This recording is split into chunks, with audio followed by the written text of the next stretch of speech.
Carrot ತುರಿ, ಹಸಿಮೆಣಸಿನ್ಕಾಯಿ, ಈರುಳ್ಳಿ, ಸ್ವಲ್ಪ ಕಾಯಿ ತುರಿ, ಹಾಗೆ ಪುದೀನ ಕೊತ್ತಂಬರಿ ಸೊಪ್ಪು ಚಿಕ್ಕದಾಗಿ ಹೆಚ್ಚಿಟ್ಕೊಂಡು ಅದನ್ನು ಕಟ್ ಮಾಡಿ ಹಾಕ್ಕೊಂಡಿದ್ದೀನಿ. ಸಬ್ಬಸಿಗೆ ಸೊಪ್ಪು ಮತ್ತು ಕರಿಬೇವನ್ನು ಹಾಕ್ಕೊಂಡಿದ್ದೀನಿ. ಸೊ ಇಷ್ಟನ್ನು ಚೆನ್ನಾಗಿ ಮಿಕ್ಸ್ ಮಾಡಿ ಕಲಸಿ ಇಟ್ಕೋಬೇಕು. ಅದಾದಮೇಲೆ ಇದಕ್ಕೆ ಅಕ್ಕಿ ಹಿಟ್ಟು ನೋಡಿಕೊಂಡು ಹಾಕ್ಕೋಬೇಕು. ಎಷ್ಟು ಬೇಕು ನಮಗೆ ಅಷ್ಟು ಅಕ್ಕಿ ಹಿಟ್ಟನ್ನ ಹಾಕ್ಕೊಂಡು ಸ್ವಲ್ಪ ಉಪ್ಪು ಹಾಕ್ಕೊಂಡು ಚೆನ್ನಾಗಿ ಇದನ್ನು ಕಲಿಸ್ಕೊಂಡ್ರೆ ಆಯಿತು. ನೀಟಾಗಿ ಕಲಿಸ್ಕೋಬೇಕು. ಒಂದ್ಸಲ ಮಿಕ್ಸ್ ಕೊಡಬೇಕು. ಎಲ್ಲನೂ ಒಂದ್ಸಲ ಉಪ್ಪು ಖಾರ ಎಲ್ಲ ಅದು ಚೆನ್ನಾಗಿ ಇಟ್ಕೊಳ್ಳುತ್ತೆ.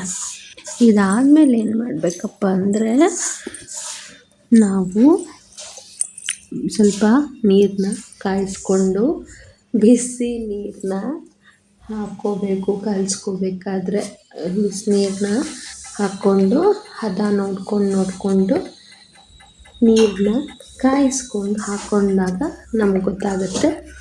ಚೆನ್ನಾಗಿ ಮಿಕ್ಸ್ ಮಾಡಬೇಕು. ನೋಡಿ ನಾನಿಲ್ಲಿ ಬಿಸಿನೀರು ತುಂಬ ಲೋಟ ಮುಟ್ಟಕ್ಕಾಗ್ತಿರ್ಲಿಲ್ಲ, ಅಷ್ಟು ಬಿಸಿ ಇತ್ತು. ಸೊ ಹಂಗಾಗಿ ಬಿಸಿನೀರನ್ನ ಚಿಮ್ಟ ಇಟ್ಕೊಂಡು ಬಿಸಿನೀರು ಹಾಕ್ಕೊಂಡಿದ್ದೀನಿ.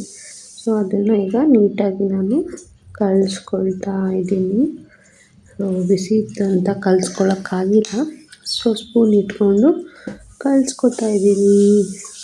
ಸೊ ಇದನ್ನು ಚೆನ್ನಾಗಿ ಕಲಿಸ್ಕೊಂಡ್ರೆ ಚೆನ್ನಾಗಿ ನಾದ್ಕೋಬೇಕು. ಉಂಡೆ ಥರ ರೌಂಡ್ ಶೇಪ್ ಮಾಡ್ಕೋಬೇಕು. ಏನು ಹೇಳ್ತಾರೆ ಗೊತ್ತಾ, ಮಸಾಲ ಅಕ್ಕಿ ರೊಟ್ಟಿ ಇದು.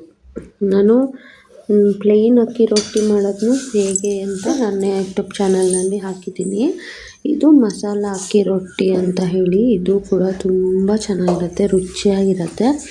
ನನ್ನ ಹತ್ರ ಇಲ್ಲಿ ಬಟರ್ ಪೇಪರ್ ಇಲ್ಲ, ನಾನು ಲಟ್ಟಿಸ್ತಾ ಇಲ್ಲ.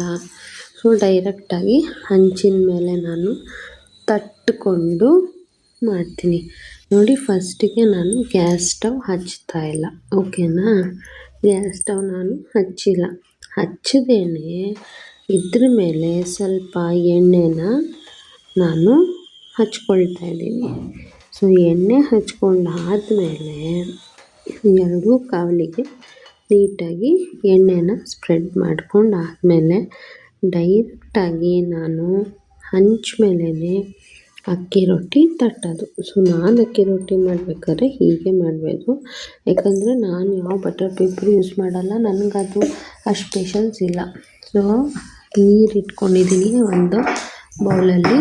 ಸೊ ನೀಟಾಗಿ ರೌಂಡಾಗಿ ಎತ್ಕೊಂಡು ಈ ಥರ ಕೈಯನ್ನು ನೀರಲ್ಲಿ ಹತ್ಕೊಂಡು ನೀಟಾಗಿ ಸ್ಪ್ರೆಡ್ ಮಾಡ್ಕೊಂಡು ಬಂದರೆ ಆಯಿತು.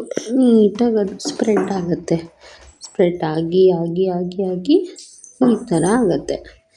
ಈಗ ನಾನು ಗ್ಯಾಸ್ ಸ್ಟವ್ ಹಚ್ತೀನಿ. ಹಚ್ಚಿ ಸ್ವಲ್ಪ ಮೇಲ್ಗಡೆಯಿಂದ ಎಣ್ಣೆನ ಹಾಕ್ತೀನಿ. ಎಣ್ಣೆ ಹಾಕಿ ಅದಕ್ಕೆ ನಾನು ಬೇಯೋಕ್ಕೆ ಬಿಡ್ತೀನಿ, ಓಕೆನಾ. ನೋಡ್ತಾ ಇದ್ದೀರಲ್ಲ ನೀವು, ನಾನೆಲ್ಲೂ ಏನೂ ಸ್ಕಿಪ್ ಮಾಡಿಲ್ಲ. ಸೊ ನೀಟಾಗಿ ತೋರಿಸ್ತಾ ಇದ್ದೀನಿ, ಓಕೆ.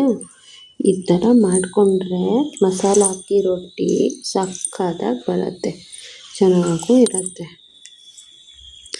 ಈ ಥರ ಆಯ್ತಲ್ಲ, ಈ ಥರ ಎಣ್ಣೆ ಸಿಂಪಡಿಸ್ಕೊಂಡಲ್ಲ ನೋಡಿ. ಹಿಂಗೆ ಮಾಡೋದ್ರಿಂದ ಎಲ್ಲೂ ಒಡ್ಕೊಳ್ಳಲ್ಲ, ಬ್ರೇಕ್ ಆಗಲ್ಲ, ಅಕ್ಕಿ ರೊಟ್ಟಿ ಏನೂ ಆಗಲ್ಲ. ಮತ್ತು ನೀವು ಖಾಲಿ ಚೂರು ತಣ್ಣಗಾದ್ಮೇಲೆ ಮತ್ತೊಂದು ರೊಟ್ಟಿ ತಟ್ಕೊಂಡ್ರೆ ಆಯ್ತು ಅಷ್ಟೇ.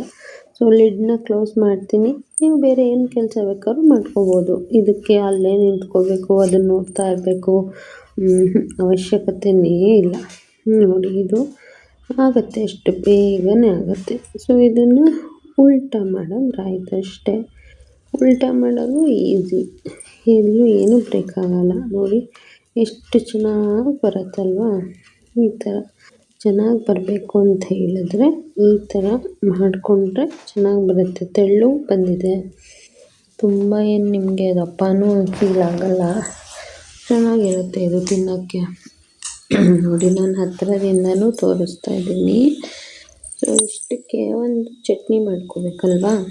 ಸೊ ಚಟ್ನಿಗೆ ನಾನು ಕರಿಬೇವು, ಹುಣಸೆಹಣ್ಣು, ಸ್ವಲ್ಪ ಕೊತ್ತಂಬರಿ, ಕಾಯಿ ತುರಿ, 2 ಎಸಳು ಬೆಳ್ಳುಳ್ಳಿ ಇಷ್ಟು ಹಾಕ್ಕೊಂಡಿದ್ದೀನಿ. ಸೊ ಈಗ ನಾನು ಇದಕ್ಕೆ ಪುಟಾಣಿ ಸೇರಿಸ್ತೀನಿ. ಇದೇ ಮೇನ್ ಅಲ್ವಾ ಚಟ್ನಿಗೆ. ಸೊ ಪುಟಾಣಿನ ಸೇರಿಸಿ ರೆಡ್ ಕಲರ್ ಚಟ್ನಿ ಮಾಡ್ತಾಯಿದ್ದೀನಿ. ಹಾಗಾಗಿ ಒಂದು 3 ಬ್ಯಾಡಗಿ ಮೆಣಸು ತೊಗೊಂಡಿದ್ದೀನಿ. ರುಚಿಗೆ ತಕ್ಕಷ್ಟು ಕಲ್ಲುಪ್ಪನ್ನ ಇಲ್ಲೇ ಹಾಕ್ತಾಯಿದ್ದೀನಿ. ಜಾಸ್ತಿ ಬೇಡ, ಸ್ವಲ್ಪನೇ ಹಾಕ್ಕೊಂಡ್ರೆ ಸಾಕು. ಸೊ ಇದನ್ನು ನೀಟಾಗಿ ಮಿಕ್ಸಿ ಮಾಡಿಕೊಂಡ್ರೆ ನುಣ್ಣಕ್ಕಾಗುತ್ತೆ. ಮಿಕ್ಸಿ ಮಾಡಿಕೊಂಡ್ರೆ ಆಯಿತು. ಇದಾದಮೇಲೆ ಒಂದಿದೆ ಇಂಗ್ರೀಡಿಯೆಂಟು, ಅದನ್ನು ಹಾಕಿದ್ರೆ ಆ ಟೇಸ್ಟೇ ಬೇರೆ ಫ್ರೆಂಡ್ಸ್. ಏನದು ಇಂಗ್ರೀಡಿಯೆಂಟ್ ಅಂತನಾ ನೋಡಿ. ಈ ಚಟ್ನಿಗೆ ನಾನು ಈರುಳ್ಳಿ ಚಿಕ್ಕದಾಗಿ ಹೆಚ್ಚಿಟ್ಕೊಂಡಿರೋ ಈರುಳ್ಳಿನ ಸೇರಿಸ್ತಾ ಇದ್ದೀನಿ. ಸೊ ಇದು ಒಳ್ಳೆ ಕಾಂಬಿನೇಷನ್, ಚೆನ್ನಾಗಿರುತ್ತೆ. ಮಧ್ಯೆ ಮಧ್ಯೆ ಈರುಳ್ಳಿ ಸಿಕ್ಕಿದ್ರೆ. ನೋಡಿದ್ರಲ್ಲ, ಅಕ್ಕಿ ರೊಟ್ಟಿ ವಿತ್ ಈರುಳ್ಳಿ ಚಟ್ನಿ ಸವಿಯಲು ಸಿದ್ಧ. ವಿಡಿಯೋ ಮಾಡ್ತಾ ಮಾತಾಡಿದ್ದೀನಿ. ಸೊ ಈ ವಿಡಿಯೋ ನಿಮ್ಗೆ ಇಷ್ಟ ಆಗಿದೆ ಅಂದ್ಕೋತೀನಿ. ಇಷ್ಟ ಆದರೆ ಲೈಕ್, ಶೇರ್, ಸಬ್ಸ್ಕ್ರೈಬ್ ಮಾಡ್ಕೊಳ್ಳಿ. Thank you.